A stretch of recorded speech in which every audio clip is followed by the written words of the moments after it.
ജർമ്മനിയിൽ പിന്നെ സ്റ്റൈപ്പൻഡോട് കൂടിയുള്ള പഠനം എന്ന് പറഞ്ഞാൽ വീട്ടുപണിക്ക് വിടാൻ താല്പര്യമുണ്ടോ? ആദ്യം പോയ പിള്ളേരൊക്കെ ഓക്കെ, പിന്നെ പോകുന്ന കുറച്ച് പിള്ളേരൊക്കെ സേഫ് ആണ്.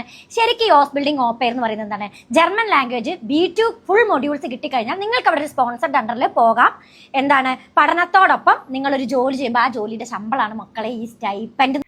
കഴിഞ്ഞ ദിവസം ഈ പേജിൽ നിന്ന് ഇങ്ങനെ ഒരു വീഡിയോ വന്നു. അതിൻ്റെ ഒപ്പം തന്നെ ഇന്നലെ ഞാനൊരു സ്റ്റോറി ഇട്ടിട്ടുണ്ടായിരുന്നു. എന്തെങ്കിലും ഡൗട്ടും കാര്യങ്ങളുള്ളവർ ഹൗസ് ബിൽഡിങ്ങിനെ കുറിച്ച്, ജർമ്മൻ നഴ്സിങ്ങിനെ കുറിച്ച് ഡൗട്ടും കാര്യങ്ങളുള്ളവർ പോന്നോട്ടെ എന്നും പറഞ്ഞുകൊണ്ട്. അപ്പോൾ അതിനകത്ത് എനിക്ക് വന്ന ചോദ്യമാണ്, ഈ ഹൗസ് ബിൽഡിംഗ് എന്ന് ചോദിച്ചാൽ എന്താ ചേച്ചി, ഇങ്ങനെ വീട്ടു ജോലിയാണോ അതല്ലെങ്കിൽ ഓപ്പിയറാണോ, എന്താണ്? ഇങ്ങനെ ഒരു വീഡിയോ കണ്ടല്ലോ.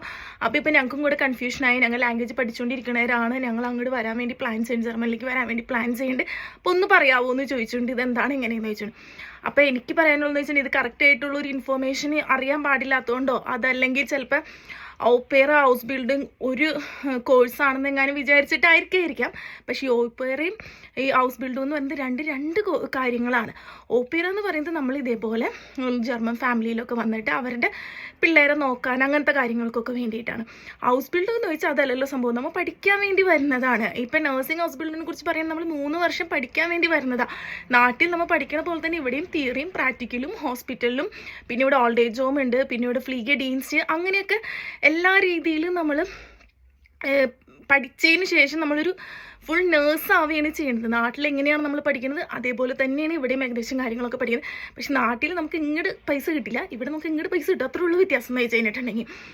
അപ്പം അങ്ങനെയൊക്കെ തന്നെയാണ്. അപ്പോൾ ഈ ഓപ്പേറ എന്ന് പറയണതാണ് നമ്മളൊരു ഫാമിലിയിൽ വരികയോ അവരുടെ പിള്ളേരെ നോക്കിയോ അങ്ങനത്തെ കാര്യങ്ങളൊക്കെ ചെയ്യണത്.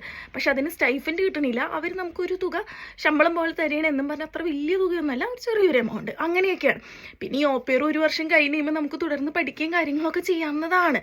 അല്ലാണ്ട് ഒരിക്കലും നിങ്ങൾ ഹൗസ് ബിൽഡിംഗ് എന്നും പറഞ്ഞുകൊണ്ട് ഇങ്ങനെ വീട്ടിൽ ജോലി ചെയ്യണം, അതല്ല വേറെ എന്തെങ്കിലുമൊക്കെ ചെയ്യണം, അങ്ങനെയൊന്നും വിചാരിക്കരുത് കേട്ടോ. ഹൗസ് ബിൽഡിംഗ് നമ്മൾ എപ്പോഴും പറയണ പോലെ തന്നെ 3 വർഷം നമ്മൾ നഴ്സിംഗ് ഹൗസ് ബിൽഡിംഗ് പഠിക്കുക. പ്രാക്ടിക്കൽ, തിയറി, എല്ലാ കാര്യങ്ങളുണ്ട്. നാട്ടിലെ പോലെ തന്നെ നമുക്ക് നാട്ടിൽ നമുക്ക് ഹോസ്പിറ്റലിൽ ജോലി ചെയ്താൽ മതി. ഇവിടെ നമുക്ക് ഓൾഡ് ഏജ് ഹോമും പിന്നെ ഫ്ലീഗ ഡീൻസ് എന്ന് പറഞ്ഞൊരു സംഭവം കൂടെ ഉള്ളത് കൊണ്ട് ഓൾഡ് ഏജ് ഹോമിലും ഫ്ലീഗ ഡീൻസിലും ഹോസ്പിറ്റലിലും ഒക്കെ ജോലി ചെയ്യാമെന്നുള്ളൂ. അല്ലാണ്ട് ഒരിക്കലും വീട്ടിൽ പോയി ജോലി ചെയ്യുന്ന ഒരു സംഭവമല്ല. അപ്പം ഇനി ആർക്കും ആ ഒരു തെറ്റിദ്ധാരണ വേണ്ട കേട്ടോ.